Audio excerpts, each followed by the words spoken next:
2001년 9월 11일 이후 미국 기독교가 보여준 반응을 비판적으로 분석하며 참된 그리스도인의 존재 방식이 무엇인지 되묻고자 한다.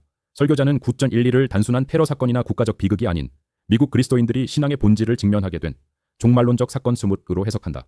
이 사건은 폭력에 기반한 복수를 정의로 오해하고 자유의 순교자라는 수사로 미국의 죽음을 숭고하게 포장했던 시대정신을 고발한다.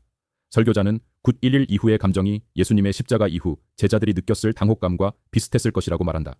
무의미한 폭력이 세계를 재구성할 수 있다는 착각 속에서 그리스도인은 복수의 정당성을 받아들이기 쉬운 상황에 놓였다.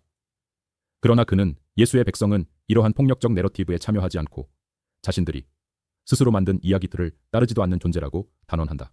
예수의 백성은 자신의 불신실함과 하나님의 변치 않는 은혜를 기억하는 사람들로 그들의 정체성은 하나님의 이야기 바리오 안에 자리 잡는다.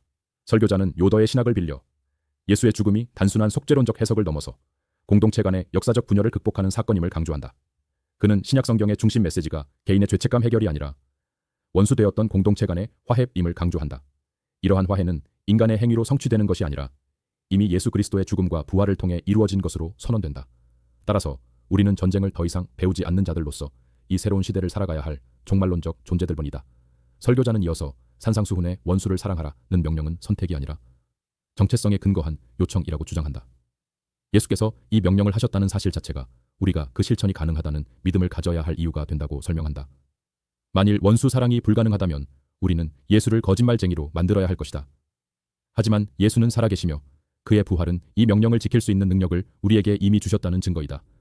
이러한 신학적 고백은 궁극적으로 성만찬으로 귀결된다. 성만찬은 예수의 백성으로서 새로운 시대에 참여하고 죽음에 대한 두려움 대신 사랑과 평화로 세상을 살아가는 공동체를 실현하는 구체적인 자리이다.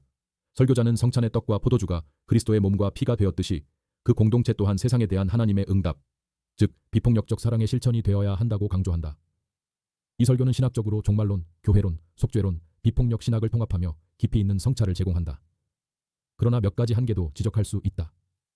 첫째, 이 글은 미국의 시각에서 9.11을 해석하고 있으며 그 이후에 미국의 전쟁으로 희생된 타국의 피해자들에 대한 고려는 부족하다. 둘째, 비폭력을 존재론적 정체성으로 강조하면서도 그 구체적 정치적 실천 전략이나 공동체적 저항 방식은 다소 모호하게 제시된다. 셋째, 교회를 세상의 대안으로 세우려는 비전은 탁월하지만 그 대안이 현실 정치 안에서 어떤 형태로 구현되어야 하는지에 대한 설명은 상대적으로 약하다. 결론적으로 이 설교는 9.11이라는 역사적 충격 앞에서 그리스도인이 누구이며 어떻게 살아야 하는지를 신학적으로 치열하게 묻는 시도이다. 예수의 백성은 단지 더 윤리적인 시민이 아니라 전혀 다른 이야기와 세계에 속한 자들임을 이 설교는 선포한다. 그러나 이러한 선포가 공허한 수사가 되지 않기 위해서는 이후 구체적 실천의 신학과 전략이 뒷받침되어야 할 것이다.